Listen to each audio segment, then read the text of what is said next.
What's up, YouTube? What's up, Metaverse? What's up, Rumble and Twitch and every other bitch in between on the internet? We on here, we doing a live stream, and we want to catch some people in here. So, if you in here, say something. Speak now or forever hold your crease. We're gonna go through everything going on in the internet today. And as we go through the stuff in the internet, we're gonna talk to weirdos and strangers we might run into. And maybe you might be one of the next weirdos and strangers we run into. But you guys know how we do it first. How we get all these streams started off. How do we start off the streams, chat? Oh, like that. Let me see. Bill Viger is number 25 on trending today.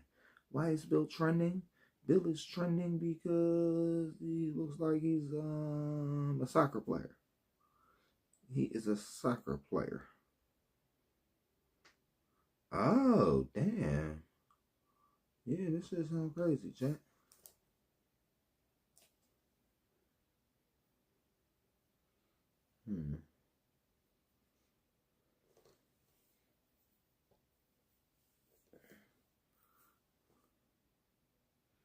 You know, when ain't working.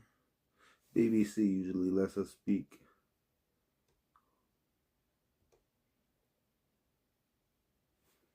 Postponed its game this weekend after one of its players was placed into an induced coma following a significant brain injury.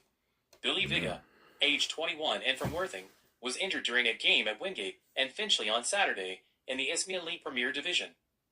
It is thought the injury was caused when he collided with a concrete wall, but the club has not confirmed this. Chichester declined to comment when asked if the game against Lewes on Saturday had been postponed due to the situation with Viga. On Monday, the club said, Billy received a significant brain injury and is currently in an induced coma in intensive care receiving the best possible treatment. It is too early to say what the outcome will be, and even if things go well, there will be a long road to recovery. Viga is a graduate of the Arsenal Academy and has also had spells at Derby County, Hastings, and Eastbourne Borough. Posting on social media, Arsenal expressed their hopes for Viga's speedy recovery. Everyone at Arsenal sends love and support to Billy and his loved ones at this difficult time, they said. Chichester said the game against Lewes will be rescheduled at a later date. Follow BBC Sussex on Facebook, on X. Now, I couldn't believe that shit happened, chat. What would you do? What would you do if your son was gone from playing soccer on a soccer field? Hey, but I'm about to get myself on the screen. You guys know, is it really WTF fake news if you guys don't have me? I don't know. I'm going to turn our green screen on. And y'all can see it.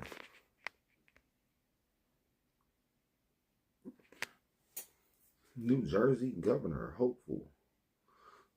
So we might be able to put this down a little bit more, right? Okay. Yeah, I like the 1-800 number.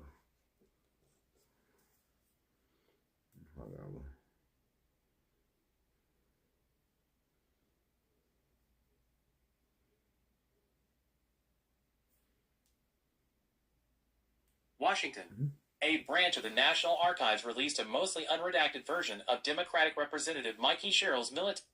That isn't how we get views. We get views because we get views. I'm gonna get less views with this title. But there's a method to it.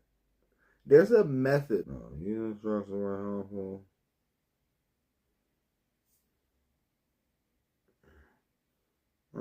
Fuck it.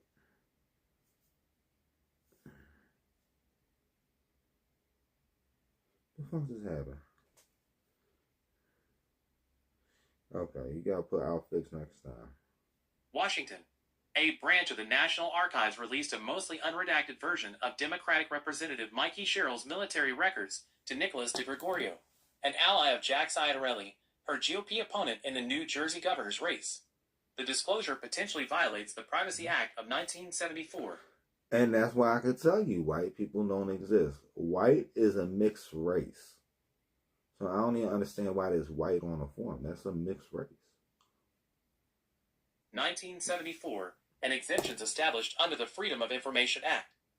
The documents, which were also obtained by CBS News, appear to show that the National Personnel Records Center, a wing of the National Archives and Records Administration charged with maintaining personnel records for service members and civil servants of the U.S. government, released Cheryl's full military file, almost completely unredacted. CBS News discovered the egregious... Are they allowed to release somebody's military file? Ain't that kind of protected under HIPAA clauses or whatever? Or what is she running as? What is she running as? Let me see. New Jersey governor raised... Oh, okay, she GOP. Hey, it's regardless. It's pointless anyway. Egregious blunder while investigating what... Like, you guys think this party affiliation really means much? It don't. It don't. You're not even in the party. You guys are just fighting to get in the party. You're not whether Cheryl was involved in the 1994 Naval Academy scandal, in which more than 100 midshipmen were implicated in cheating on an exam. The only time you get in the party is like you might have a servant gig or something, bro. You ain't in the party. Exam. Cheryl was not accused of cheating, and said her only involvement was not informing on her fellow classmates. The documents included Cheryl's social security number, which appears on almost every page, home addresses for her and her parents, life insurance information, Cheryl's performance evaluations, and the non-disclosure agreement between her and the U.S. government to safeguard classified information. Representative Mikey Sherrill, Democrat, New Jersey, speaks at a hearing on Capitol Hill on February 28, 2023. Kevin Deitch / Getty Images. The only details redacted... There's always some drama going on with this shit, guys. There's always some drama going on with fucking politics. Hey, we're going to go on to the next story, though. Let's see what else is going on. The Seahawks versus Arizona. The Seahawks versus Arizona. And then it seems like they got some foreign countries that was trending today. So we're going to see what happened with that.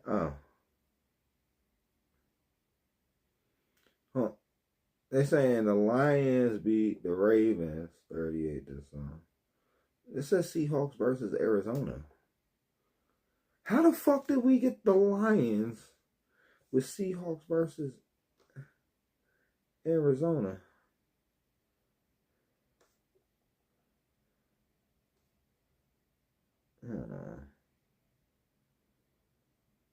I'm sorry, chat.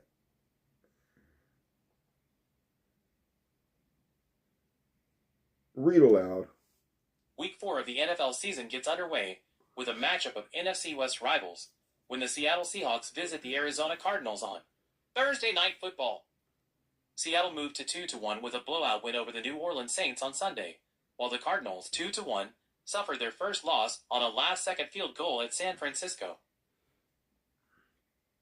The Seahawks, The Seahawks, who won both matchups against Arizona last season, are 1.5-point favorites for Thursday's tilt. The two teams will meet again in Week 10 in Seattle. Here are the odds and trends, plus picks, props, and analysis from our experts to help you bet Thursday night's game. Note, odds at time of publication. For the latest updates, visit ESPN BT. Jump to Game Picks, Prop Bets, Betting... Hey, we ain't going to talk about bets because I don't think you can talk about bets on YouTube. So we're going to get off that. Now they're starting to tell you about betting. Maybe that's why all these sports are trending. Because all the people that be betting now, because like degenerate activity like gambling is like running rampant. Let me see. We're going to read this aloud. Something about soccer. Pakistan set up an Asia Cup final showdown with India after successfully defending 136 to beat Bangladesh by 11 runs. Two-time winners Pakistan have met the defending champions twice already during the tournament, with India winning on both occasions. But the matches have garnered more attention for the friction. You know, at least when I put up the Biden sucks, changed my mind, a few people called. Y'all Trump supporters lame now. Between the two sides than for the cricket. The players did not shake hands following India's 7-wicket win in the group stage, with Pakistan head coach Mike Heston saying India refused to do so. There was also no handshake between the captains at the toss. A similar scenario played out during their subsequent meeting in the Super Fours, which India won by 6 wickets. There were also numerous flashpoints between the players during the match, most notably when the umpire had to step in between India opener Abhishek Sharma and Pakistan bowler Haris Rauf. The final will take place in Dubai on Sunday. Pakistan and Bangladesh headed into the penultimate match of the Super 4 stage, knowing the winner would advance to the final and Bangladesh had won. So, you think they're going to win? Do you think they're going to lose? We'll find out on the next time of Soccer Ball Kick. We got CBS Sports. Something going on.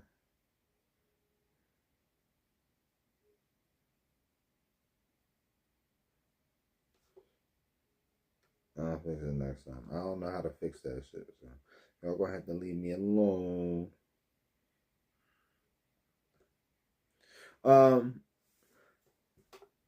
Corbett foot is listed as active Thursday at Arizona. What?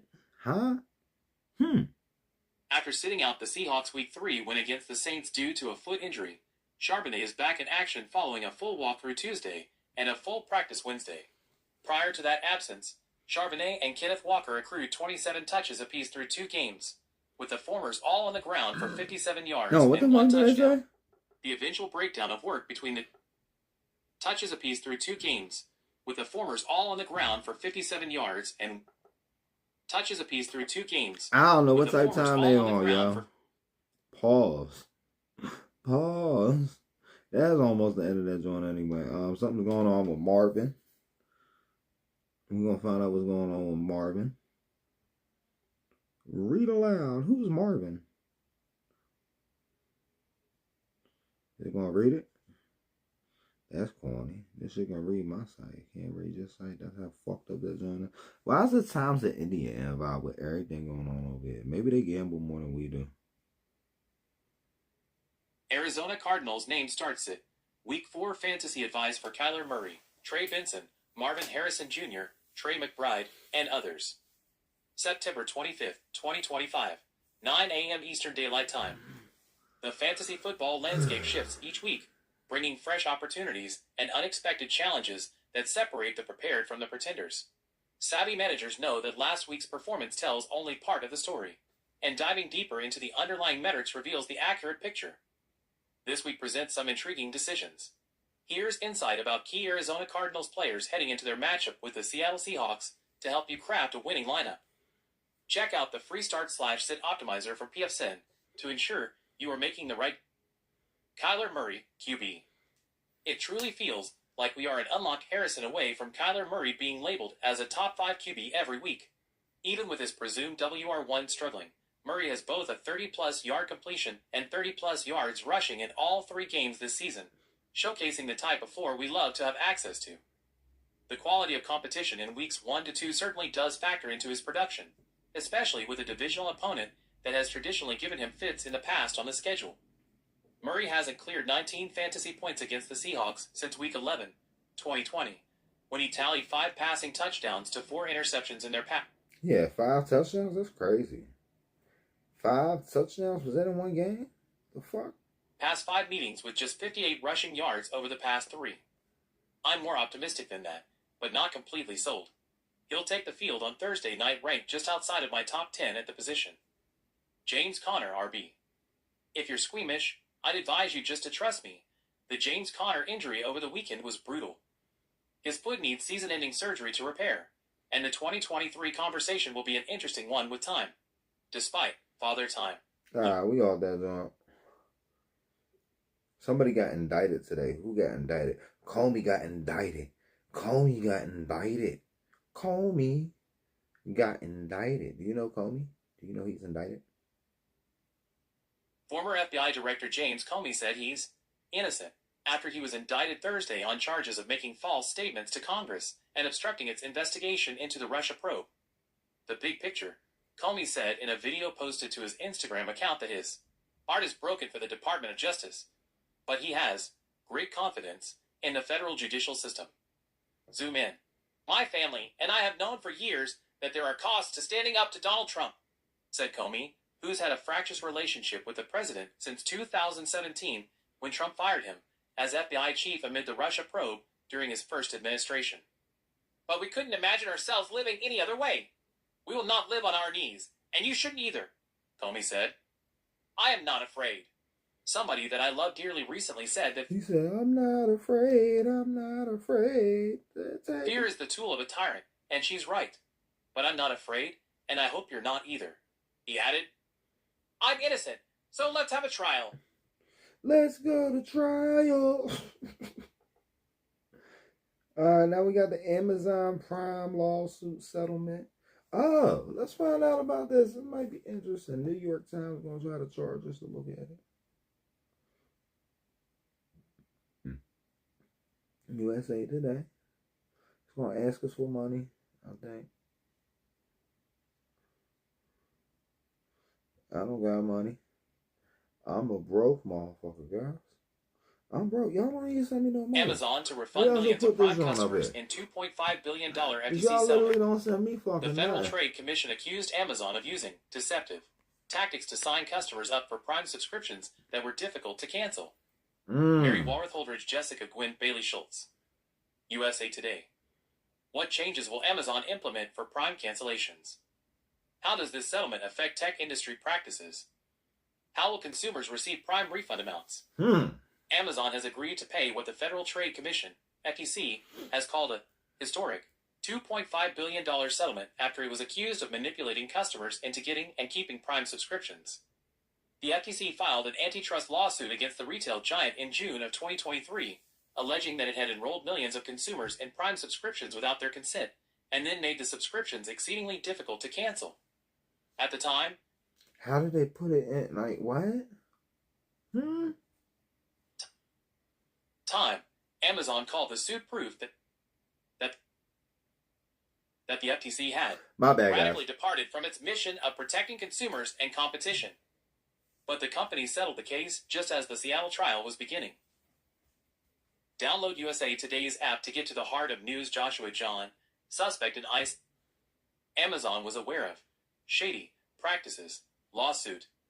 In the lead up to the trial, said the FTC in a press release, investigators found documents indicating that Amazon executives and employees knew about issues with the Prime enrollment and cancellation process, citing comments such as, "Subscription driving is a bit of a shady world, and leading consumers to unwanted subscriptions is an unspoken cancer."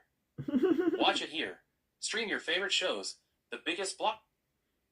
Former Amazon user experience researcher Reed Nelson testified in court on September 24th, reported NPR, saying that he had flagged Amazon's tactics and interface as misleading and confusing.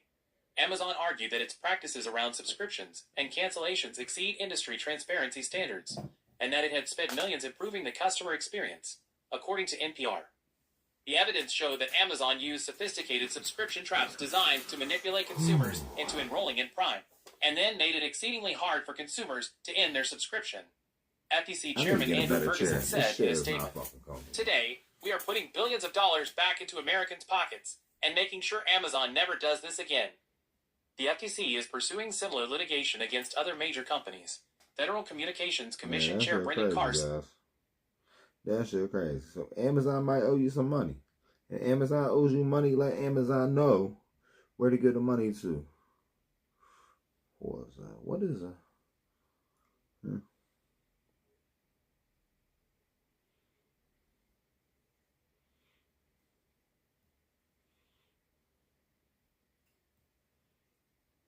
I'm trying to get it ready, guys. I'm trying to get it ready. This game was interesting, though.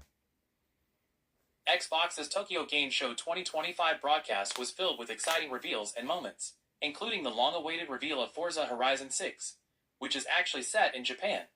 We also got a look at Call of Duty, Black Ops 7's Japanese maps, Gemma-chan as Dr. Selena Tan in 007, First Light, high-level gameplay from Ninja Gaiden 4, and even Bruce Lee joining Hitman, World of Assassination as 47's partner. There were a ton of big announcements during the show, and you can find all of the biggest ones below in one place. After you check it out, let us know what your favorite part was, and what you wish had shown up. Oh, that's pretty Forza cool. Horizon. Xbox's Tokyo Game Show ended with our first look at Forza Horizon 6, which is actually located in Japan, and will be released in 2026. While we didn't get to see actual cars in the open world, we were given a glimpse of a beautiful vista featuring Mount Fuji after a few fun nods to the series past. For a long time, Japan has been top of Horizon fans' wish lists, so we're excited to find... It's just funny how it just, like, blows up with energy out of nowhere. So I'm learning how to write stuff with a TTS to read, too, just by saying this, like... Finally be bringing this much-requested location to players in Forza Horizon 6. Explains our director Don Arcida to Xbox Wire. Japan has such a unique culture, from cars, to music, to fashion, that make it perfect for the next Horizon setting. As with any Horizon title, we want to make sure we do the country justice in terms of authentic representation and Horizon open world playability. And now is the right time to realize that fully for players. The team also shared that the technical side of the equation is now in the right place to bring this vision to life. And they even gave the example of Forza Horizon 5's Hot Wheels DLC, which helped the team develop the elevated roads of Tokyo City. As for where else Forza Horizon 6 will take us, the team isn't quite ready to share any more locations. However, they did give us a small tease. While we're not announcing too much in terms of detail right now, we're excited to show fans the true breadth of beauty, both natural and urban environments, that Japan has to offer, explains Arcida. From the neon lights and towering... That's pretty cool, though. So they got real cities in this game? That's fucking awesome. That's awesome. I gotta go get me some more tea and a bottle of water. I'll be right back, chat. Towering buildings of Tokyo City, one of our most detailed and layered environments to date, to the serenity and natural beauty of Japan's rural and mountain areas, we think players will be blown away by the open world of Japan that we have built. Japan also has a long and storied history with cars, and Playground Games is doing all it can to honor that. In Japanese car culture, the depth and diversity is astonishing, cultural consultant Kyoko Yamashita said. Cars and vans with cult followings, precision motorsport, drifting to roots, and their passion for customization really stands out. It's welcoming to different levels of enthusiasm and knowledge, which is exactly the kind of layered world I want players to feel. And of course, Forza Horizon 6 will have changing seasons, which will all pay homage to Japan's sweltering summers, snowy winters, and, of course, the iconic Sakura season, those precious weeks where cherry blossoms bloom across the country. The team has also been able to build a system where seasonal changes truly inform the world, how spring, summer, autumn, and winter subtly shift tone, activity, and sound, explains Yamashita. The team is also really proud of the attention to everyday details, ambient audio like station chimes or summer wind bells that instantly place you without a caption. Those are quiet choices, but they carry a lot of truth. Call of Duty Black Ops 7 showcases multiplayer maps set in Japan. Call of Duty Black Ops 7 will feature 2 maps set in Japan, and they were both showcased during Xbox's TGS stream. Toshin was first up, and it looks to be set in 2035 Tokyo. Furthermore, it will combine well-defined lanes and some really fun set pieces, including a cat cafe, a karaoke bar. Well, Call of Duty been had a map in Japan. It's called Nuketown. You ever played Nuketown? Bar, and a crash train.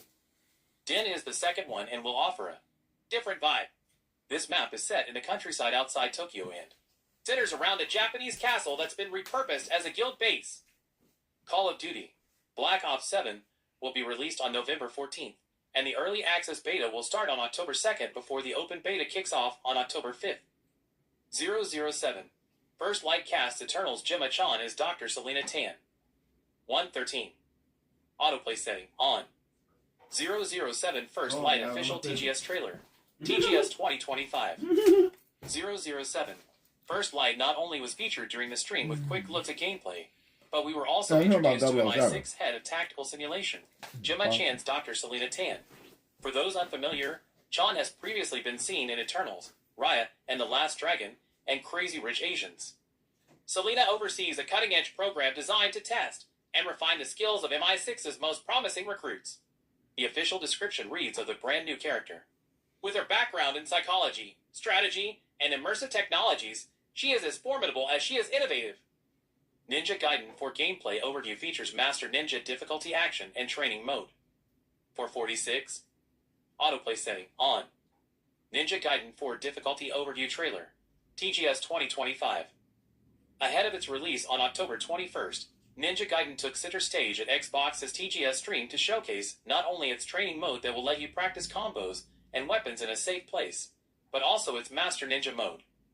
Unlocked after beating story mode, Master Ninja will challenge players with featured late-game enemies in earlier chapters, enhanced AI, a greater number of enemies at once, and much more. For those looking for an even greater challenge, there is a setting called Death Wish mode where growth elements are reset, and difficulty can be escalated towards an even harsher extreme. Monster Hunter Stories 3. Twisted Reflection gets a story trailer. First 2 Monster Hunter Stories games headed to Xbox in November. My bad, guy. 208. I had to eat a little bit. Autoplay setting on. Monster Hunter Stories plus Monster Hunter Stories 2 official Xbox trailer. TGS 2025. A new story trailer was revealed for Monster Hunter Stories 3, Reflection, and it was also revealed that the original Monster Hunter Stories and Monster Hunter Stories 2, Wings of Ruin will be headed to Xbox Series X/S on November 14, 2025. Bruce Lee is joining Hitman, World of Assassination as your partner. 059. Autoplay setting on. Hitman, World of Assassination Bruce Lee elusive target. TGS 2025. The legendary Bruce Lee is joining Hitman, World of Assassination as 47's partner later today in a new elusive mission. 47 will need to identify threats and protect Bruce Lee and work together with him to bring down this threat. Lee will play a character named Agent Lee, a character trying to infiltrate the Concord Union in Hong Kong. The mission, called The Infiltrator, will take place at the Himapan Hotel in Bangkok, where the Concord Union is hosting a secret international martial arts tournament. Agent Lee needs to win this tournament and identify the leader of the Concord Union. I want to pause and say it was sponsored real quick by the Rumble app and the pre-recorded video. I don't know how we do it. Matter of fact, never mind. Union, and he needs 47 to help him do so. There will even be new mechanics to help 47 be the ultimate protector, which is a change from his usual missions. The Infiltrator will be available from September 25th to November 20th. Matter of fact, it's going to be a learning experience for a lot of other people that be streaming and stuff. I like streaming on Rumble Studio, because Rumble Studio gives you a list of sponsors, but I keep forgetting to use them. And there's Rumble Studio with the list of sponsors. You have to make the advertisement video first, and I guess they'll just pump it into the stream or whatever. That's pretty cool, though. That's pretty cool. Hands off. Make a little video or whatever. Yeah, we're going to do that. We going to do that, chat. We going to do that. Let me get back in there with y'all. September 25th to November 20th. Microsoft Flight Simulator 2024's World Update 20 is out today and adds a lot of detail to Japan locations. 222. Autoplay set. Basically, there's a lot of video games getting released. Like, are you guys excited about all these video games getting released? I kind of am. But I wonder what's coming to PC. And then I'm going to debate on if I'm going to play any. Then I'm going to play Grand Theft Auto. I'm going to play Grand Theft Auto so much, I'm probably going to get my own PC. Instead of renting one in the cloud or whatever. But, that's it. Going to the next one. Forza Horizon 6. Wayward, Netflix. Okay. What's going on, Netflix?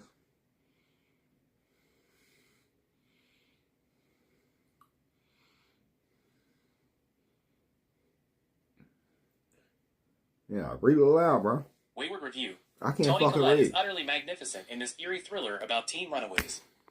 The star plays the terrifying leader at an academy for troubled teenagers in Netflix's mesmerizing mystery by Mae Martin. It's hard to look away from any show where evil grown-ups get their comeuppance. Lucy Mangan. Thursday, September 25th, 2025, 2.00 EDT. Last modified on Thursday, September 25th, 2025, 2.01 EDT. Talking about? Share.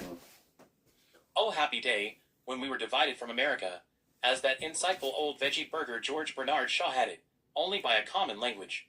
These days, there's rather a lot more to contend with. One that may still be swimming under your radar, or perhaps just obscured by the massive orange flares going off every 30 seconds, is the multi-billion-dollar troubled teen industry. From sea to shining sea, the U.S. is filled with privately run, therapeutic institutions that promise to rehabilitate difficult teenagers and turn them into civilized members of society. They are often transported there by teen escort services, who come for the unsuspecting adolescents in the middle of the night and remove them against their, though not their parents, will from the family home. But that's tantamount to kidnap, you may think, in your silly British way. And that is why they fought to become independent of us and our lily livers all those years ago. What? That is the background against which Mae Martin, stand-up comedian and writer of the immaculate comedy Feel Good, has created the 8-part mystery drama Wayward. Martin is non-binary and uses they/them pronouns. Their character in Wayward, a cop called Alex Dempsey, is a trans man. Martin's mesmeric presence, comic timing, and occasional air of possession by a baffled duckling endure. Has the air of being possessed by a baffled duckling. Mae Martin as Alex Dempsey in Wayward. Photograph. Michael Gibson / Netflix. Wayward is set in 2003. I'm glad I was busy when it was saying all that bullshit, guys. I'm glad I was busy. In 2003, partly, I suspect, to avoid the many problems the setup would face if these teens had access to smartphones, and partly to add to the excellently eerie vibe. There is nothing stranger than the recent past. Alex and his pregnant wife, Laura Sarah Gadon, moved to Tall Pines, Vermont, the latter's bucolic hometown, for a fresh start, after the former was involved in a bad shooting on the job. I don't know how often it works out in real life for Americans who return to their bucolic hometowns for a fresh start, but in television, the percentage must be in the low single figures. So it proves for our sweet young couple. The town is host to the Tall Pines Academy, a center run by the deeply odd, bordering on sinister, Evelyn Wade, utterly magnificently played by Toni Collette, who manages to combine terrifying understatement with a grand guignol air that is absolutely compelling. Alright, we're going to move our way up to the next one. The Ryder Cup pairings. How many more do we have left? Alright, we're going to the top 5. Top 10. Man, I gotta wipe this screen off. My bad. I just got those buckets of water, so. We're about to be right here. The Ghost of Yeti. What the fuck is the Ghost of Yeti? Guys, what is the Ghost of Yeti?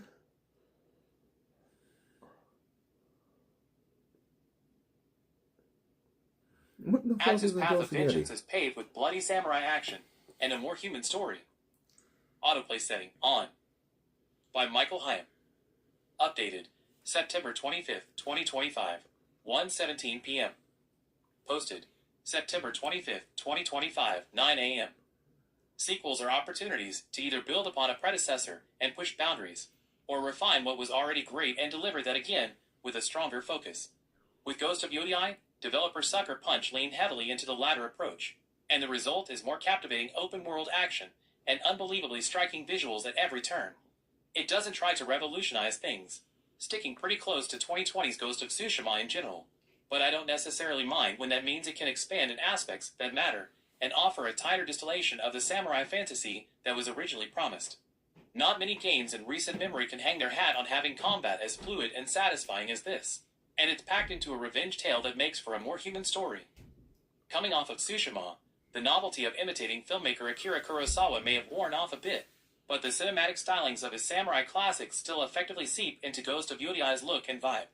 Whether it be the cinematography of cut scenes, the standoff before a duel, or the letterbox framing of riding horseback across the gorgeous fields of Ezo, which is modern-day Hokkaido, home of Mount Yodi, it had me mashing the screenshot button and frequently pulling up photo mode, conveniently mapped to the D-pad. We've seen technically impressive worlds across Sony's other PS4 and PS5 games in recent years, but it's the artistic flourishes and intentional environmental effects that elevate Ezo's lush plains, snow-covered mountains, and vibrant forests. It's a sort of biodiversity Tsushima didn't entirely have. What we said about Ghost of Tsushima 2020. Ghost of Tsushima review.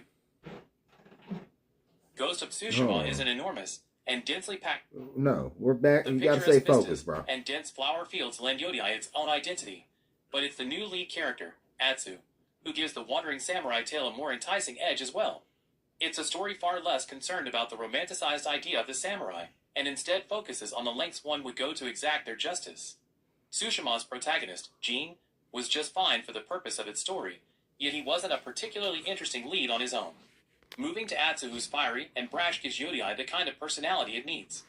Actor Erika Ishii lends their likeness and voice, if you play with English audio, to Atsu and brings something that's more rough around the edges for a more believable character. She's stubborn and has trouble seeing beyond bloodlust, sometimes frustratingly so, and the ways the world and people around her push back on her kept me curious enough to see things through. All of this revolves around a fairly by-the-numbers revenge plot, where Atsu seeks to take down the Yodi Six led by an equally vengeful villain, Lord Saito. They're a group of outlaw samurai who killed her family when she was young along their path to becoming the de facto leaders of Ezo by force. If you played Assassin's Creed Shadows from earlier this year, you may notice Yodi closely mirrors the story of Neo, one of its two protagonists. While they don't have much screen time and aren't really nuanced characters, they're easy to hate, making vengeance pretty sweet. In its roughly 30-hour journey, a large majority of the story unfolds in predictable fashion, and gives you the runaround more often than I'd like. Multiple times events build up to a big moment, only for the target to conveniently escape in a cutscene without much of the plot moving forward or evolving. Well, if the game happened in one day, would you fucking like that? You said it took 36 hours to play. They wanted you not to beat it overnight and be like, oh, I It's a wasted all this story far money. less concerned about the romanticized idea of the samurai. That's not to say it doesn't have its moments, however. A couple of clever twists in a middle chapter show signs of brilliance, and some bittersweet scenes throughout had me emotionally invested in ways I didn't expect. Atsu has a few companions on her journey, like Oyuki, who is one of the standouts, and adds a little depth with her wisdom and contrasting perspective on the revenge motif. So is Atsu's mom, who brings texture to Yodiai's themes of music and family being tied together, as you see through childhood flashbacks that flesh out their past. But when it came time for Atsu to square up against one of her targets, I couldn't help but grin, sit forward for the fight, and sense that intensity of dealing a final blow. Although I wish it took more creative swings with its storytelling, it is a strong enough vehicle to carry you through what it does best. And what Ghost of Yodiai does best is combat. Very few open-world games compel me to clear out optional content across the map just for the sake of starting fights. Movement has an unmistakable fluidity, as does the flow of each attack, ability, and parry, yet each weapon carries a certain weight that makes landing hits and those impact frames so satisfying. Without a lock-on mechanic, encounters feel natural at the expense of frustrating mishaps with the targeting system. But because you're given so many tools, being able... I feel like once I start talking, though, y'all be leaving. And y'all be like, you don't know how to read. You're fucking stupid. Fuck y'all. able to weave them into your rotation or use them at opportune times keeps each fight consistently exciting. How long do you want open world games to be? A smooth 20 to 30 hours. Closer to 40 hours or so. Over Around 60 50 hours. Over 60 hours. Whereas Jin had stances with his katana in Tsushima to counteract the different enemy types, Atsu carries multiple weapon types of her own. She is skilled with the sword, but relies on a chain sickle, spear, and dual katana setup, as well as a hulking odachi blade for heavy units. This creates a rock, paper, scissors dynamic against enemies. With the right weapon, you can inflict more stagger or bypass some of their defensive techniques, letting you cut through them with greater efficiency. All of these weapons control distinctly, especially with the Kusarigama being a highlight since it lets you break shields, swing it around for crowd control, and even assassinate enemies from a distance by yanking them towards you like Scorpion. Well, if you guys want to know about this whole game, maybe you should go play the game yourself. You know, I ain't gonna give spoilers for a whole game. You guys can't beat it because some of you guys are losers. What's going on with the Army versus... I didn't even know there was an East Carolina. What? Where the fuck is East Carolina? They got an East Carolina? East Carolina. Take your shirt off and spin around your head just like a hill. An American Conference battle has the Army Black Knights, 1-2, traveling to play the East Carolina Pirates, 2-2, on Thursday evening. Last week, the North Texas Mean Green beat Army 45-38 in an overtime bout. East Carolina had their 2-game win streak put to an end. On September 20th, the BYU Cougars defeated the Pirates 34-13. Kickoff from Dowdy-Ficklen Stadium in Greenville, North Carolina, is at 7:30 p.m. Eastern Time. East Carolina leads the all-time series 8-1, but Army won 45-28 in their last meeting in 2024. The Pirates are 4-point favorites in the latest Army versus East Carolina odds, while the over-under for total points scored is 52.5 via Sportsline consensus. ECU is the minus 187 favorite on the money line. Risk $187 to win $100. Before making any Army versus East Carolina picks, check out the college football predictions from the Sportsline projection model. New users can also target the DraftKings promo code, which offers $200 in bonus bets. No. You $200 gonna stop off telling NFL us about Sunday this ticket. shit, bro. Bet $5 plus get $200. I don't care. In bonus bets instantly, and over $200 off. Model simulates every FBS game 10,000 times. Since its inception, it has generated a betting profit of well over $2,000 for $100 players on its top-rated college spread football picks, and is a profitable 35-22 combined on Moneyline and over-under college football picks since the beginning of 2024. Anybody following its college football betting picks at sports books and on betting sites could have seen strong returns. Now, the model has set its sights on Army versus East Carolina. You can visit Sportsline now to see the picks. Here are the FBS college football odds and trends for Army versus East Carolina. Army versus East Carolina spread. Pirates -4 at DraftKings Sportsbook. Army versus East Carolina over-under. 52.5 points. Army versus East Carolina money line. East Carolina -187. Why? Army plus 100. Why is it always fucking betting? Like, nobody cares about the bets. My bad, guys. It's another fucking sport, so you know what it's gonna be.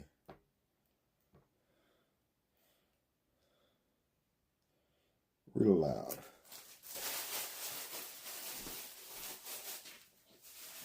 Will Kyler Murray play against the Seattle Seahawks tonight? Latest injury update on the Arizona Cardinals quarterback. Mahima Roy/TimesOfIndia.com/September 25th, 2025. 2300 hours IST. Fans are stressed about tonight's match against the Seattle Seahawks. Image via Harry House/Getty Images. Kyler Murray is set to lead the Arizona Cardinals against the Seattle Seahawks tonight, despite a recent ACL tear in December 2022. Although the Cardinals have faced losses, Murray expresses confidence in his teammates after a defeat against the 49ers. Fans are anxious as they face the Seahawks, who are currently on a winning streak. Read more. Wallet balance. $5. The Arizona Cardinals have had a slow start in the new season after losing in the first and the third match against the New Orleans Saints and the San Francisco 49ers, respectively. Tired of too many ads? Go ad-free now with the Arizona Cardinals gearing up for their third match against the Seattle Seahawks tonight. All eyes are on their star player, 28-year-old quarterback, Kyler Murray. Is the Arizona Cardinals quarterback, Kyler Murray, playing tonight against the Seattle Seahawks? Yes, the Arizona Cardinals quarterback, Kyler Murray, is all set to take the field against the Seattle Seahawks tonight in their home stadium, the State Farm Stadium. At this point in time, the Arizona Cardinals injury report does not feature Kyler Murray's name. The list includes players including Will Johnson, Paris Johnson Jr., Kelvin Beachum, Evan Brown and Will Hernandez, Akeem Davis-Gaither, and cornerback Darren Hall. Kyler Murray's injury update as he prepares to give his best this season. The 28-year-old Arizona Cardinals quarterback, Kyler Murray, did sustain an ACL tear in December 2022, and the impact of it lingered till the 2023 season. A few weeks ago, Kyler Murray spoke to ESPN about his ACL tear and said, "Now I feel like I'm back to where I was before that. Obviously, my knee will probably never be the same as far as that goes." However, as of now, the Arizona Cardinals star player is completely fit to take the field for the team. As the Arizona Cardinals suffered a brutal loss against the San Francisco 49ers on Sunday, Kyler Murray spoke to Arizona Sports about gearing up for tonight's game and trusting his teammates. The Arizona Cardinals quarterback, Kyler Murray, said, "Ultimate confidence in Trey and each and every guy behind him that has to play. I know we struggled last weekend as a unit, but my confidence never wavers in those guys, and I know they'll make the play next time." With the loss against the San Francisco 49ers, fans of the Arizona Cardinals are pretty stressed about tonight's match against the Seattle Seahawks, as the opponents are experiencing a winning streak. The match between the Seattle Seahawks and the Arizona Cardinals is all set to begin at 8:15 p.m. Eastern Time. Also read, "He pulled his D***CK out and licked my ears." Stephon Diggs faces serious sexual assault allegations from Chris Blake Griffith as Cardi B defends her boyfriend. Catch Lovelina Borgohan. What is this? The fuck they talking about? He pulled his D***CK out and licked my ears. Stephon Diggs faces serious sexual assault allegations from Chris Blake Griffith as Cardi B defends her boyfriend. Mahima Roy/TimesOfIndia.com/updated. September 25th, 2025. 2037 IST. Stephon Diggs faces new accusations of sexual assault. Image by Elsa/Getty Images. Stephon Diggs faces serious allegations as Chris Blake Griffith accuses him of drugging and attempted sexual assault in October 2024. The accusations resurfaced after JT, formerly of City Girls, reshared Griffith's interview. Cardi B, pregnant with Diggs' child, vehemently defends him, claiming Griffith is a liar with a history of false accusations and theft. Read more. Wallet balance. $5. Stephon Diggs and Cardi B have been dealing with a lot of drama ever since the Grammy winner announced her pregnancy with the star player. Amid all this, Former City Girl JT has reshared an interview of a man named Chris Blake Griffith gave to Tasha K, where he accused the New England Patriots player of trying to sexually assault him in October 2024. Tired of too many ads? Go ad-free now. This has raised eyebrows and sparked chaos among fans. Stefon Diggs has been accused of trying to assault a man and drugging him in October 2020 for the interview as Chris Blake Griffith, an entertainment marketing manager, recalling his experience of meeting Stefon Diggs and accusing him of drugging him and then trying to sexually assault him. Chris Blake Griffith, in his interview with Tasha K, said, "He attempted to have me unalive because of him making a sexual pass at me. It wasn't the sexual pass that frustrated me. What frustrated me the most was he tried to unalive me after it." Chris Blake Griffith. Hold on. People actually say that in real life. They say they tried to unalive me. What? Also accused Stefon Diggs of drugging him and added, "My pupils were black and my S*X drive was through the roof." Chris Blake Griffith continued, "So he pulls his thing out and just starts doing the thing. And as he is doing his thing, I'm like, bro, settle down. And as he is touching on himself and saying how horny he is, he pulls his thing out." Chris Blake Griffith then goes on to add that Stefon Diggs finally stops sexually stimulating himself, and as they walk out the door of his house together, the NFL player put his arm around and put his tongue in my ear. Back in October 2024. Yo, this is creepy. Listen, I can't do this shit no more. That's what you into. That's what you into, right? What? That story was like everything. I don't even think any of it was real. Honestly, it just sounded so fucking made up. No, white people don't exist. White people don't exist, bro. White people can't exist because they don't exist. Where do white people come from? White people exist. Where do white people come from? How Survivor honored crew member Vince Costello after his death. The Survivor Season 49 premiere included a heartbreaking tribute to longtime crew member Vince Costello, who died at age 61 after filming Season 50 in Fiji. By Gabrielle Chung, September 25, 2025, 6:23 p.m. tags. Link copied. Watch. Survivor's Jeff probes details. Blatant disrespect by contestants removed from Season 49. The Survivor tribe has lost one of its own. Vince Costello, a locations manager for the long-running CBS show, was honored with a special message during the Season 49 premiere on September 24th. "In loving memory of Vince Costello," an on-screen dedicated read, "forever in our hearts." Vince died after being diagnosed with late-stage hepatocellular carcinoma, also known as liver cancer, according to a GoFundMe set up on behalf of his family. Damn. He was 61. Today's Top 5. Get 5 things you need to know from the day's top news. Most people I know don't make it to 61 though, so he had a nice little long life. He lived like 3 to 4 times longer than a lot of people I know.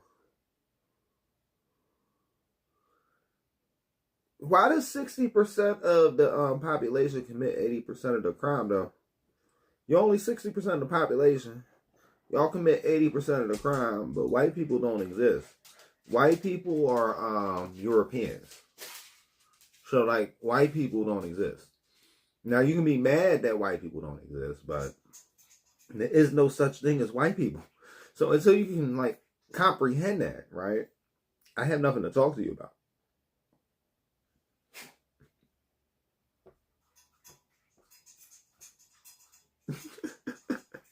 Ain't no such thing as white people. Hegseth orders rare. Urgent meeting of hundreds of generals, admirals. The Pentagon has summoned military... Oh, no, we ain't paying for that shit. New York. Reuters. Reuters are usually free. If you're going to try to ask us for money and shit, but Reuters usually let you on it for free. Oh, maybe not.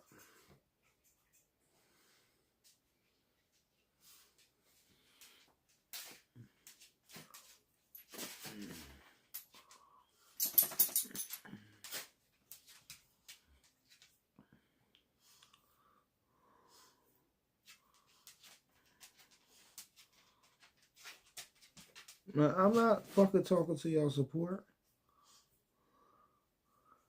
Google, what's going on with Pete? We going Google search Pete and see what's going on with Pete. We gonna get it from ABC. What's going on, Pete? No, white people commit the majority of the crime. You want me to pull up the FBI crime statistics? We're going to pull up the FBI crime stats, right? But that being said, white people don't exist because you're going to say something immediately after it.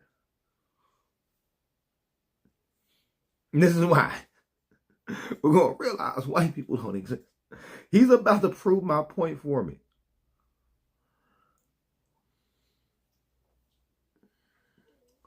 He's about to prove my fucking point for me.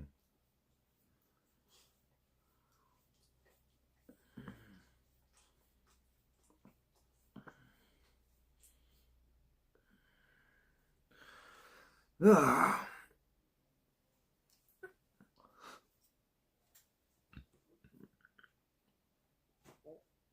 White people commit 69.4% of the crime. Do you know how to do math? Because this is the total. This is the full total. That's the total. That's the total. You want to go down by crimes, like we can go down by crimes.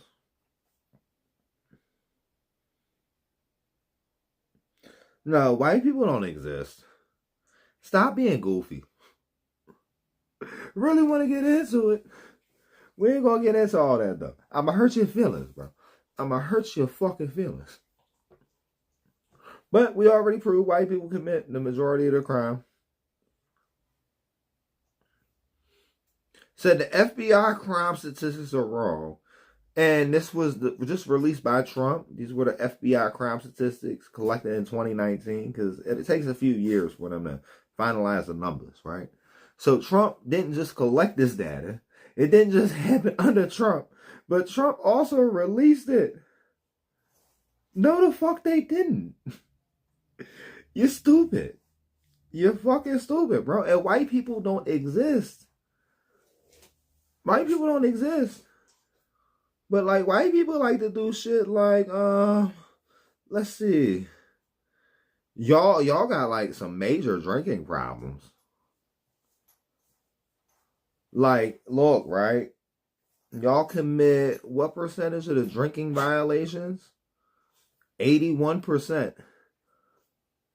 81% of the drinking violations.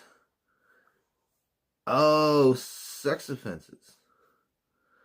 74%. How does 60% of the population commit 70% of the scrapes? Okay. Most of the fucking weapon carrying. Over half. Vandalism. Yo, look. Look at these fucking white dudes is out here vandalizing at like a fucking 2-to-1 ratio. Stolen property. Over half the fucking stolen property. Y'all barely good at embezzling though. Y'all some fraudsters. Always forging some shit. Other assaults, half the fucking assault cases. Fucking most of the property crime. Fucking 2-to-1 on the motherfucking. Like, bro, what is you talking about? What is you talking about, dude? You's goofy.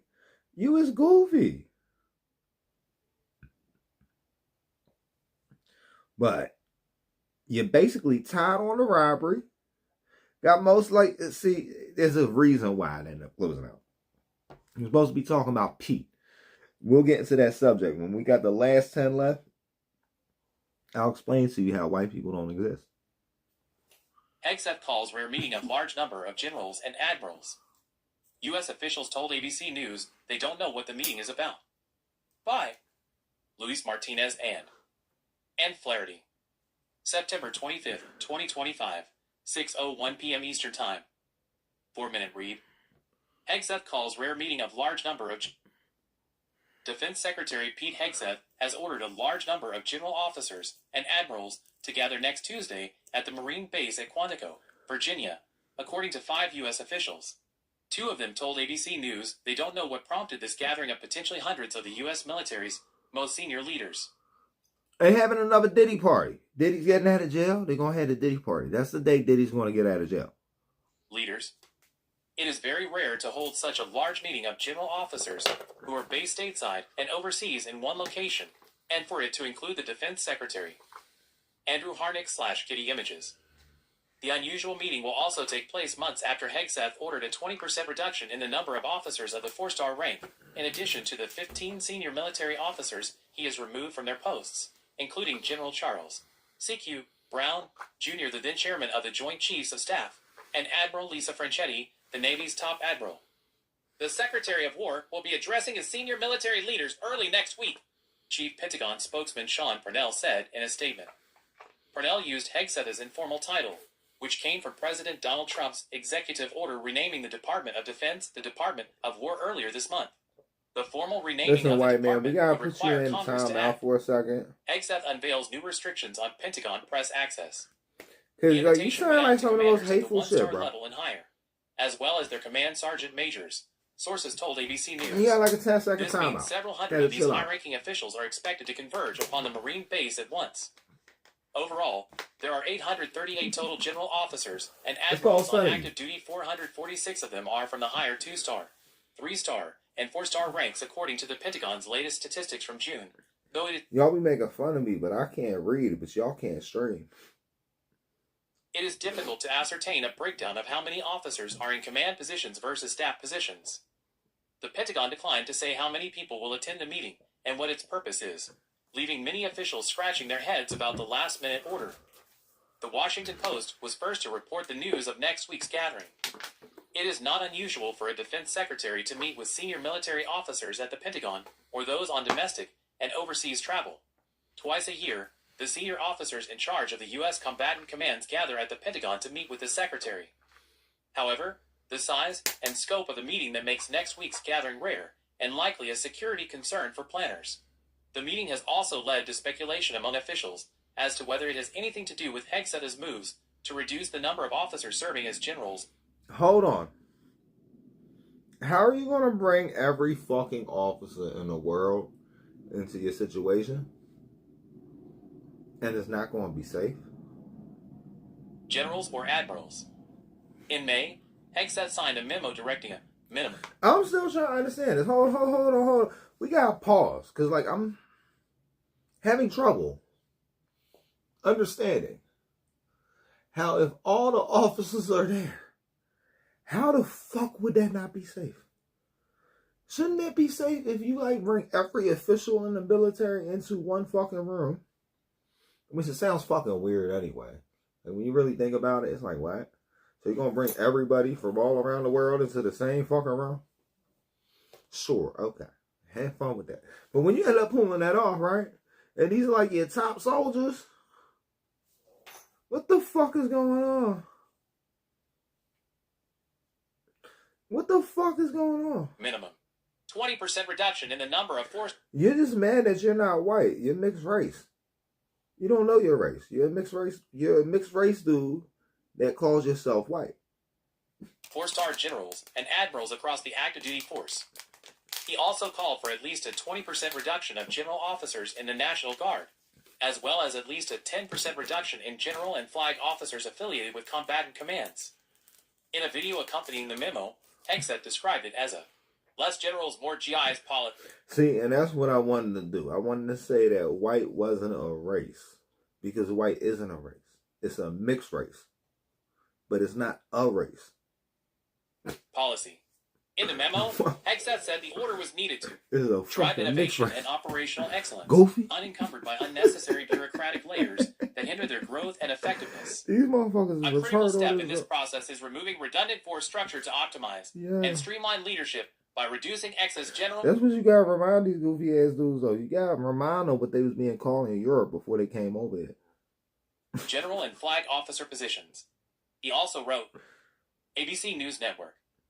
Privacy policy. Your U.S. state privacy rights. Children's online privacy policy. What the Interspace. fuck is you talking about privacy, bro? Like the fuck? No, that's too much. I don't care about your privacy policy. But we found out about Pete. And they said Pete, he be in the seat. Byron County.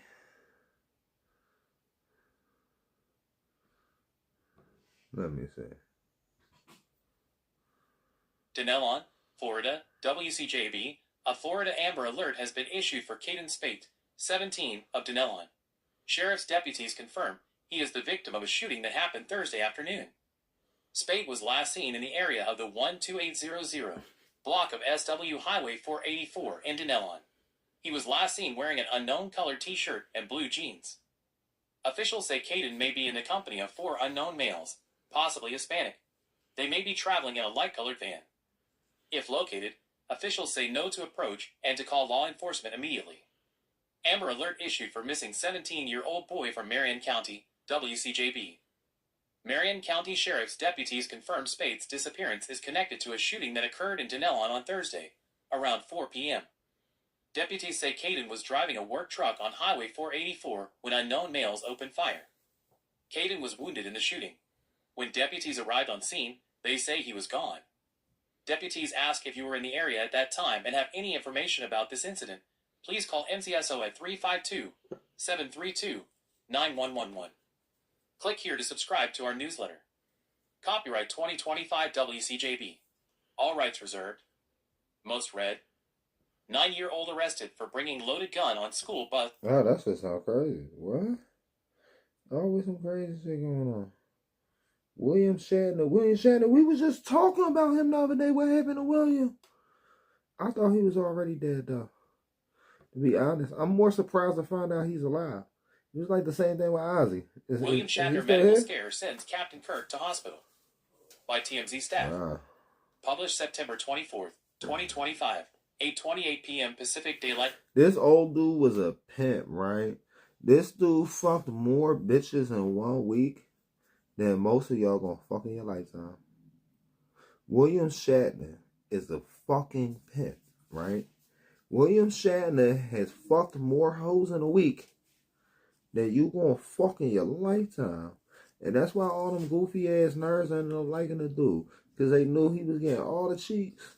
They was like, I want to be like him, but you could be, bro. You wasn't a movie star, you know what I mean? And when people do first go to space, you ain't going to be the people on the front line unless you act like you the people on the front lines. And if you act like the people on the front lines, you going to get the girl every time too. And then you ain't going to be complaining about it. And then you're going to be like, oh, I watch this shit when I'm high, like I do.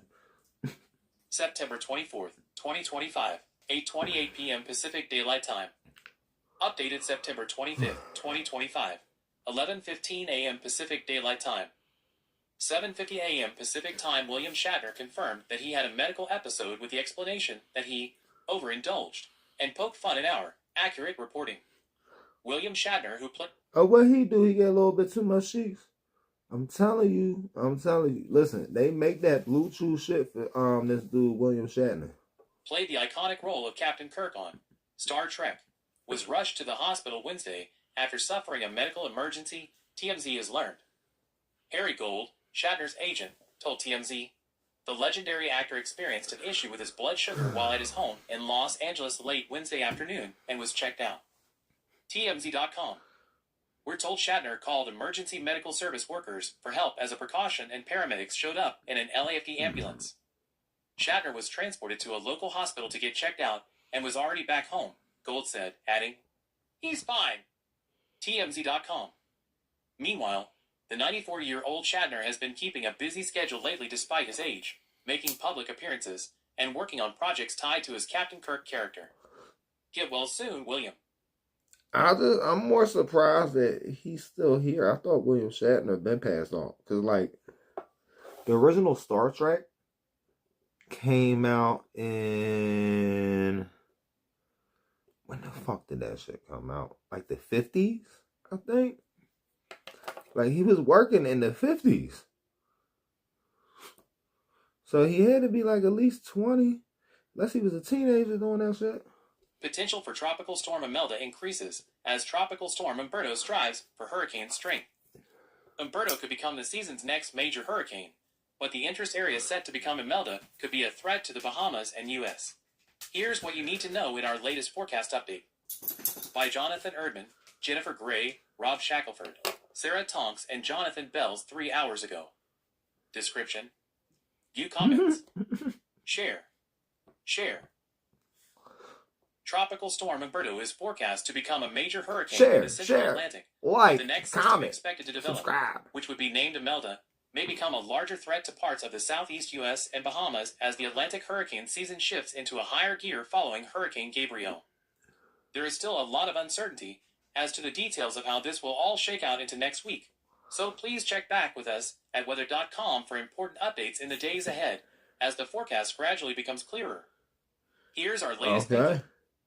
Well, you know, the storm is going crazy. It's going crazy, guys. There's something going on with the Iron Hill Brewery.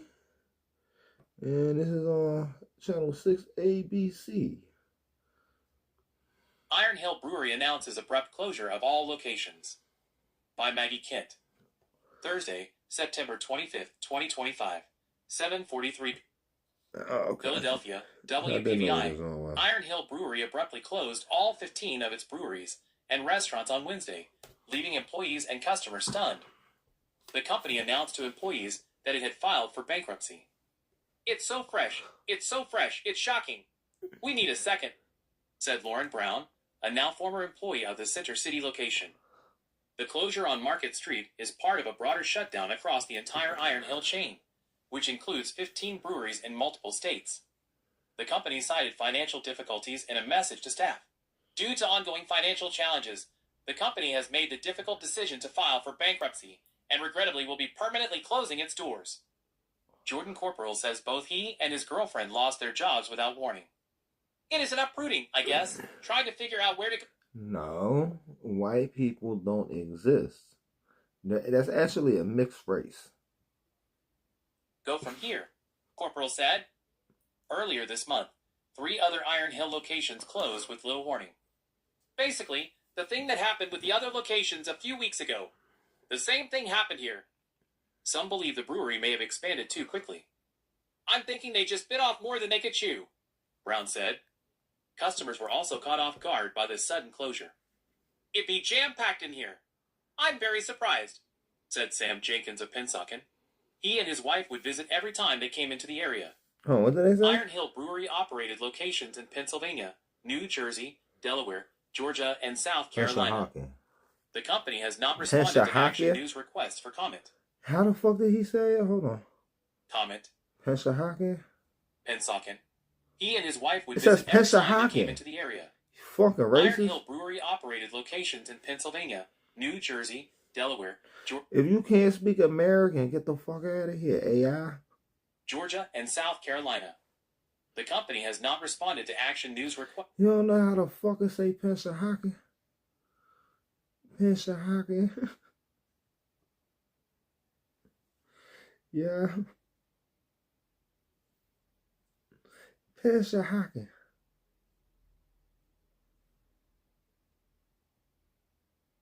I'm surprised I even know how to say that shit, though.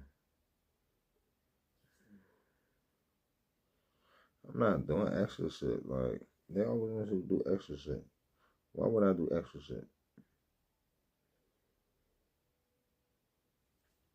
Former NFL MVP Sean Alexander and his wife, Valerie, have a child on the way. It will be their 14th.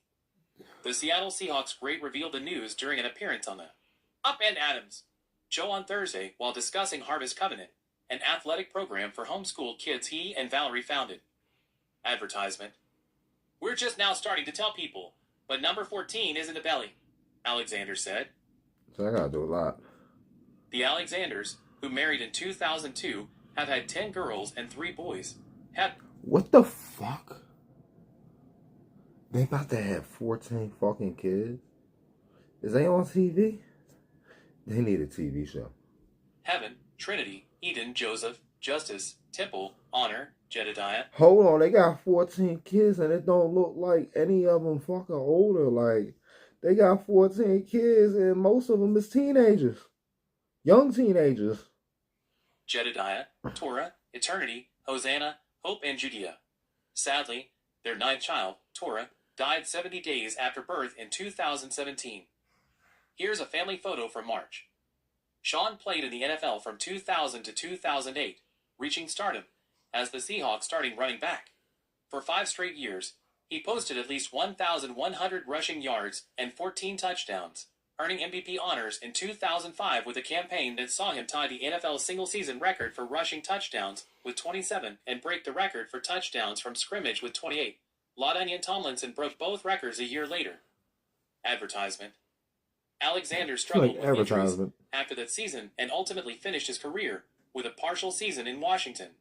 He is once again under consideration for the Pro Football Hall of Fame this year as one of 128 modern-era players nominated for enshrinement, but faces stiff competition, especially from first-time nominees. Also among those nominees, former Chargers quarterback Philip Rivers, who has his own experience with double-digit children. Terms and privacy policy. Privacy dashboard. About our ads. Advertisement. I thought we were still in the story. I thought we were still going to be in the story, because you know how sometimes it be. I'm just confused. I'm finding out a lot of stuff tonight, guys. I hope you guys are finding out stuff too. And if you are finding out other stuff like I am, say, what? No, white people don't exist. It's not a thing. And you think it's a thing, it's not a thing. Like, it's just mixed race. There is no such thing as white. I'm just trying to tell you, there's no such thing as white. There's no such thing. Vadi Bacham Jr., Founders Ministries pastor. Like, matter of fact, you see this on the screen right here? Like, right in the middle? That's white. You see the color behind it? That's white. You're not white. Author dies at 56 after emergency medical incident. By Mike-R-E-Y-E-T-H-A-K-K-R. Follow us. Global Desk. September 26, 2025. 5:57 and 21 seconds a.m. IST. Respected pastor, theologian, and best-selling author known for his passionate defense of biblical authority, passed away on September 25th, 2025, following an emergency medical incident, his family and ministry announced. He was 56 years old. We are saddened to inform friends that our dear brother, Vadi Bacham Jr., has left the land of the dying and entered the land of the living. His ministry, Founders Ministries, wrote on social media. The statement added that Bacham departed into the presence of the Savior he had faithfully loved and served since his conversion as a college student. What a loan. Get cash against your mutual funds in 4 hours. Born March 11, 1969, in Los Angeles to a single mother, Bacham rose to prominence as a pastor initially in Houston and later served as Dean of Theology at African Christian University in Lusaka, Zambia. He was widely admired among evangelicals for his teachings on biblical manhood, family discipleship, and cultural apologetic. Well, how do you guys feel about the rapture being skipped? Let me know down in the comment sections below. And we also got to shout out Rumble, because Rumble let us say whatever we want, and we're about to be leaving here, and we got 3 more things left. And then we're going to end up going on Rumble. And I'm going to do the top 10 for the music countdown. We're going to make fun of that shit. We might do a little bit more than the top 10. I don't know, guys. It just depends on how I'm feeling. Seems like you got a long one about probably betting for the most part. We got to make it English. It says English or Spanish. You got something on your nose.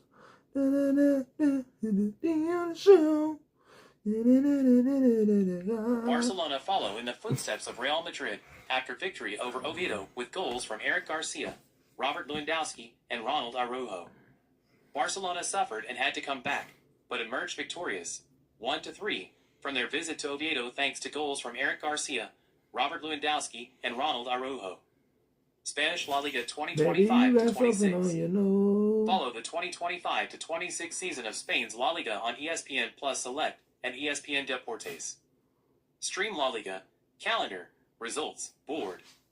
In the first half, Barca warned on several occasions. A couple of powerful shots from Rashford and one more from Rafinha that hit the post, until an action came in front of the home side that did not seem to have much and ended up in the net. In the 33rd minute, goalkeeper Joan Garcia came out of his area to cut off a pass into space, and he did well by winning the ball against 2 opponents, but at the time of giving the pass it was too long for Marc Casado.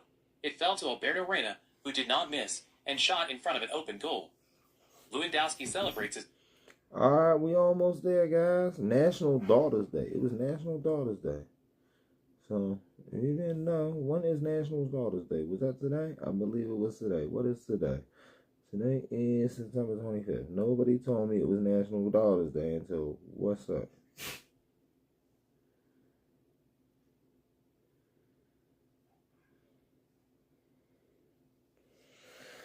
Nah, that's tomorrow. I'm busy tomorrow. Yo, why this song look so fucking freaky?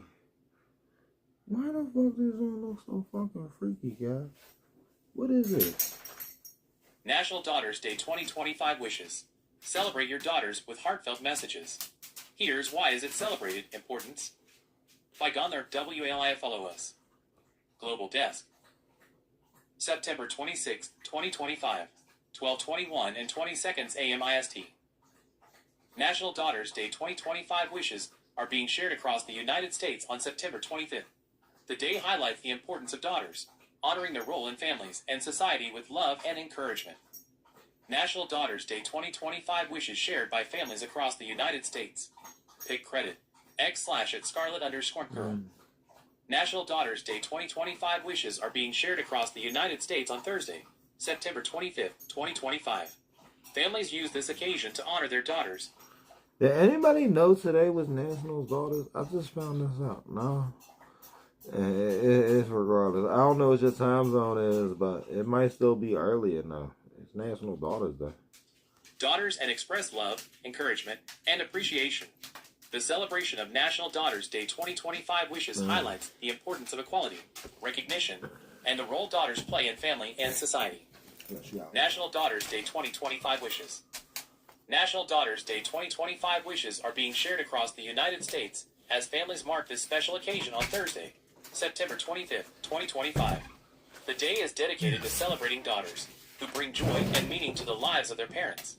Families use this opportunity to express love, recognition, and encouragement to their daughters. Want a loan? Get cash against your mutual funds in 4 hours. National Daughters Day 2025. Why is it celebrated? The celebration of National Daughters Day 2025 wishes is a reminder for parents to value and uplift their daughters. The day emphasizes equal treatment of children, ensuring daughters grow with confidence, strength, and opportunities to succeed. In the United States, National Daughters Day is observed every year on September 25th. However, some regions mark it on the fourth Sunday of September.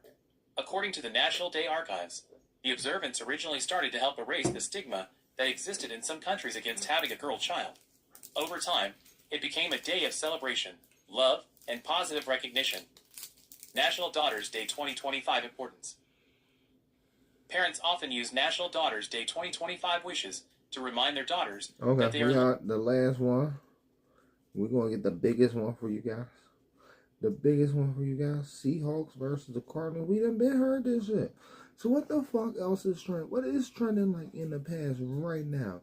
What is the most trending thing in the past 7 days?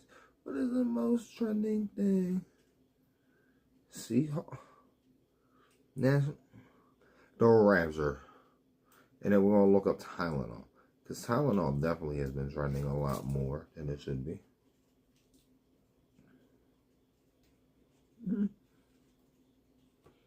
Let me guys know what you think about the Rapture. By Robert D. Cornwall, ordained minister in the Christian Church, Disciples of Christ. Once again, the rapture is on the minds of many. For some, it's serious business, while for others, it's an opportunity to share a silly meme on social media. People have been predicting the second coming of Jesus, along with the end of the world, for centuries. While these predictions have roots in certain readings of the New Testament, belief in the rapture of believers at the time of Jesus' return to earth is rooted in a particular form of biblical interpretation that emerged in the 19th century. Known as dispensational premillennialism, it is especially popular among American evangelicals. The idea of the rapture is based on a reading of 1 Thessalonians 4 verses 16 to 17. The idea of the rapture is based on a reading of 1 Thessalonians 4 verses 16 to 17, a letter from the Apostle Paul, which speaks of Christ's followers being caught up when he returns in the clouds at the end of time. Although many, including me, question this interpretation, the idea of the rapture at the time of Jesus' second coming is popular among many Christians who have been influenced by dispensationalism, especially as it has been popularized by numerous books and movies, including Hal Lindsey's bestseller from the 1970s, The Late Great Planet Earth, and Tim LaHaye's more recent, Left Behind, book series. The most recent, Rapture Craze, is rooted in a prediction from a South African man named Joshua Mlakila, whose dream in 2018 predicted that Jesus would return on September 23rd or 24, 2025. That prediction first gained traction on TikTok and then went viral. If history is any guide, Mlakila's prediction will not be the last. Perhaps the most famous such prediction in American history came from a Baptist preacher named William Miller, whose readings of Scripture, especially the book of Daniel and the book of Revelation, led him to conclude that Jesus would return sometime between March 21st, 1843, and March 21st, 1844. When this date passed, he recalculated the date several times and finally landed on October 22nd, 1844. While modern social media did not exist at the time, he gained a very large following among Christians, who found his interpretation compelling. Thus, many joined him on October 22nd of the year in question, hoping that Jesus would return as he predicted, only to experience the great disappointment. Shakira, Cardi B, and more set for the 2025 Global Citizen Festival. 554. Some of those followers sought to resolve the problem by adjusting the meaning of Miller's prediction. Among these followers was Ellen G. White, a founder of the Seventh-day Adventist movement. Another follower, Charles Taze Russell, the founder of the Jehovah's Witnesses, predicted Jesus' return in 1914. When that event failed to materialize, adjustments were made to accommodate it. Over time, many others have attempted to predict Jesus' second coming, Harold Camping's 12 failed predictions being the most famous. This is true despite Jesus' own warning that no one knows the timing of this event, Matthew 24 verse 36. Interest in the second coming of Christ, the rapture, and other predictions of the end of the world often emerges during times of stress and anxiety. In the 1840s, there was concern about the emerging conflict over slavery. In the early 20th century, there were 2 world wars and the emergence of communism. In this moment, there is great uncertainty about the economy, political instability, the rise of authoritarianism around the globe, including the United States, along with wars and rumors of wars, all of which create anxiety. There is a special interest in Russia's war in Ukraine, along with the war in Gaza. Both of these wars interest Christians influenced by dispensationalist theology, especially as it is popularized by authors such as Lindsay and LaHaye, or those who listen to preachers who share their beliefs. They look at world events through this lens and begin to see patterns that suggest the end is near. The idea of the rapture at the time of Jesus' second coming is popular among many Christians who have been influenced by dispensationalism. This is especially true when Israel is involved, because many Christians influenced by dispensationalism believe that the reestablishment of Israel and the return of Jews to Palestine, especially since the 1920s, is a sign that the end is near. The centering of the reestablishment of Israel has important political implications, including unquestioned support for Israeli actions by many evangelicals. Taken together with other events, such as the murder of Charlie Kirk, all these factors contribute to a sense of anxiety among the larger population, making them susceptible to suggestions that Jesus might soon return and remove true believers from the earth before the times of tribulation arrive. So, how might people respond to the apocalyptic predictions that often accompany times of insecurity and anxiety? My experience as a pastor is that many people who have been influenced by popularized forms of dispensationalism. So they didn't say Charlie got raptured? Charlie got raptured, okay. Dispensationalism assumed this perspective is the only true interpretation of what the Bible says about the future. This is a false assumption, as there is more than one way to read the biblical passages at the heart of these conversations. Becoming familiarized with other interpretations often helps alleviate some of the anxiety people feel in the moment, as well as helps them let go of the need to predict the future, including the timing of Christ's return. This is why Ronald J. Allen and I wrote our book, Second Thoughts About the Second Coming, Understanding the End Times, Our Future, and Christian Hope. Correction, September 25th, 2025, 10:20 a.m. Eastern Time. A previous version of this article misidentified one of the founders of the Seventh-day Adventist movement. She was Ellen G. White, not Mary Baker Eddy.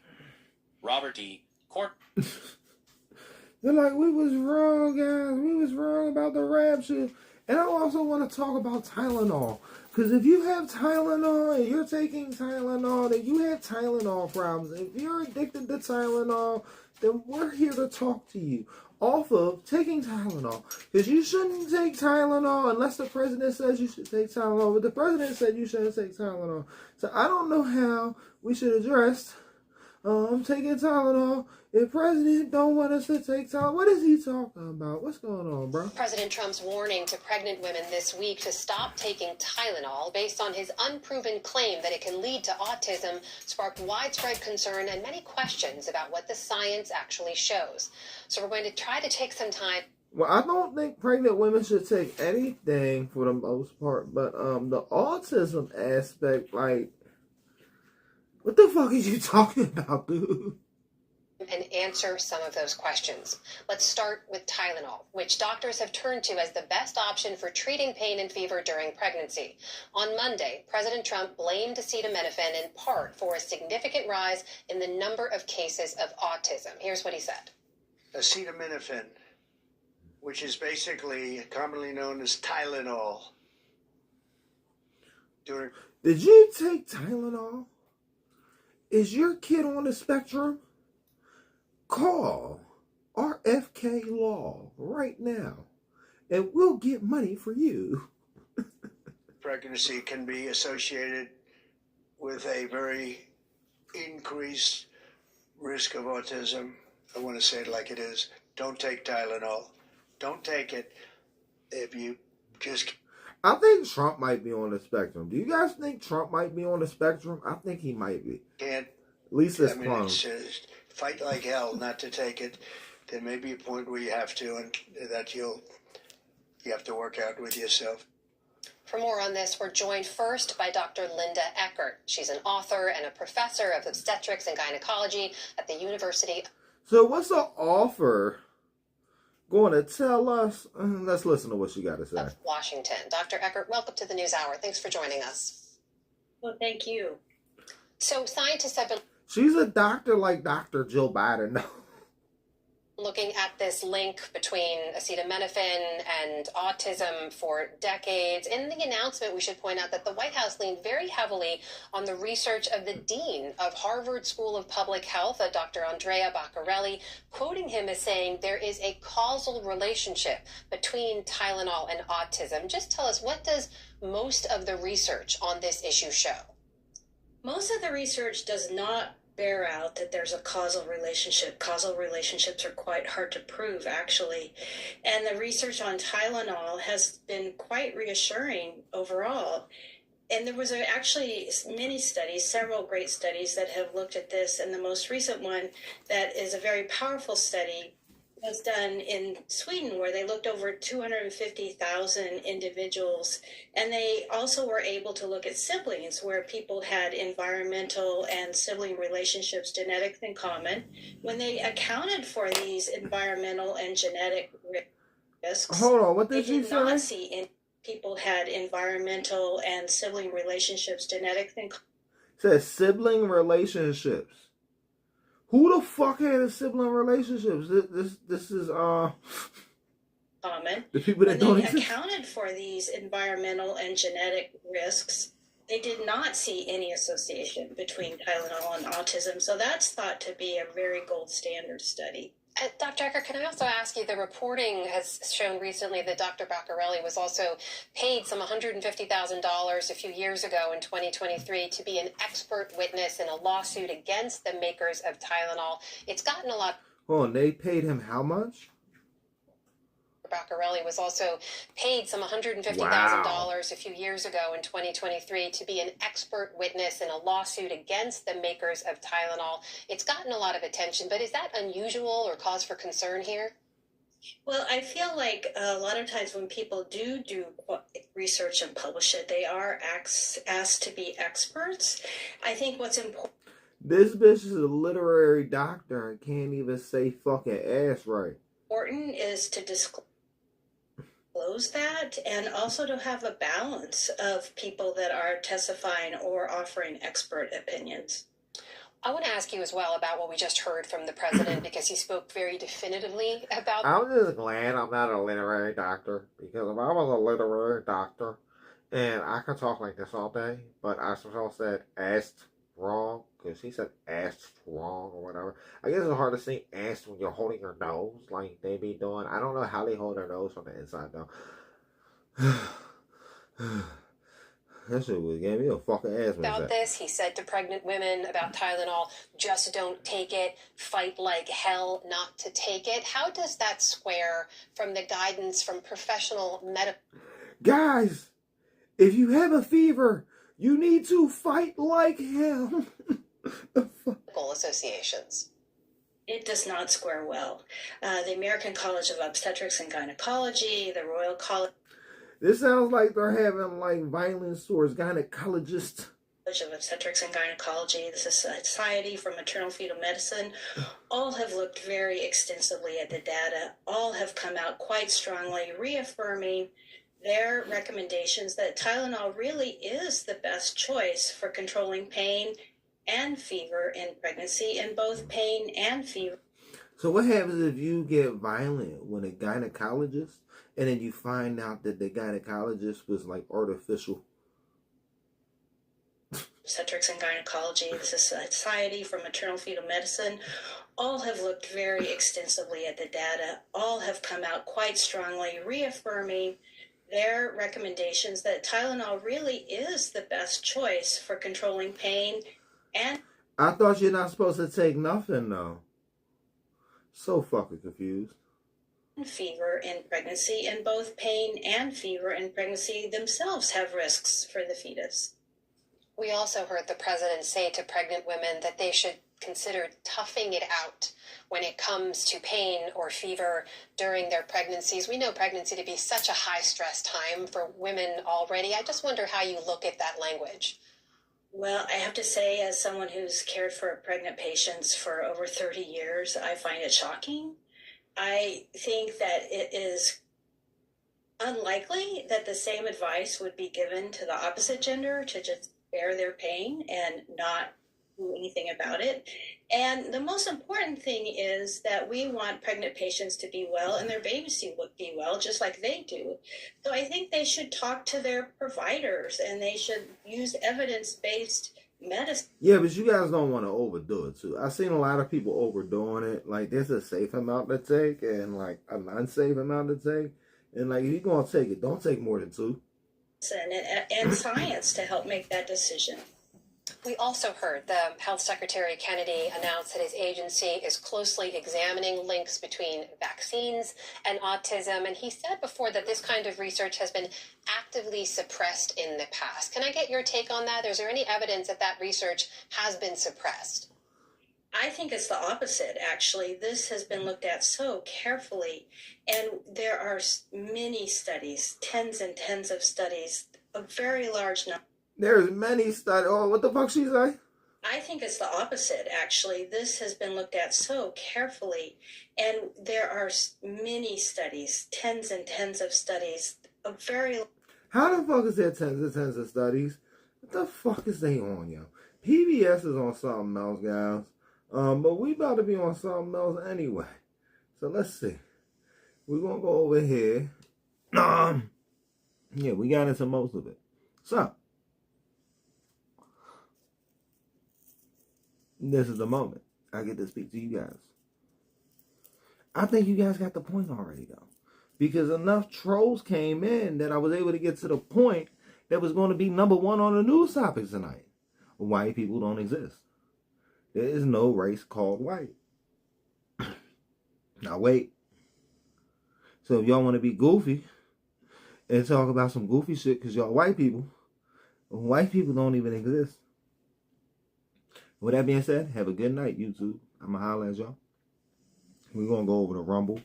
We're going to have our music countdown. So if you guys want to be around for a music countdown, where we're going to go through the top 10 songs, and we're going to try to like find better songs that belongs in the top 10 songs, maybe you should follow us on Rumble, What the Fuck Fake News. And if you ain't into What the Fuck Fake News, I don't know what you into. You probably into like unicorns or some shit.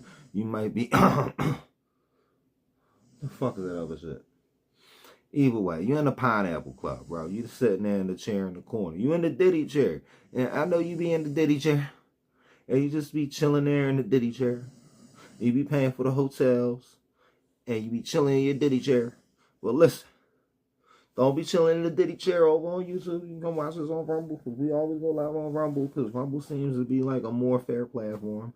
They ain't going to ban us when we go through the top 10 songs or whatever. We roast them.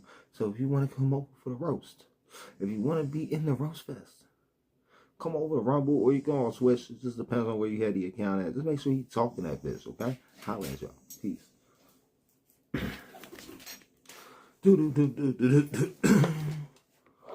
Come on. My dog about to knock down my camera.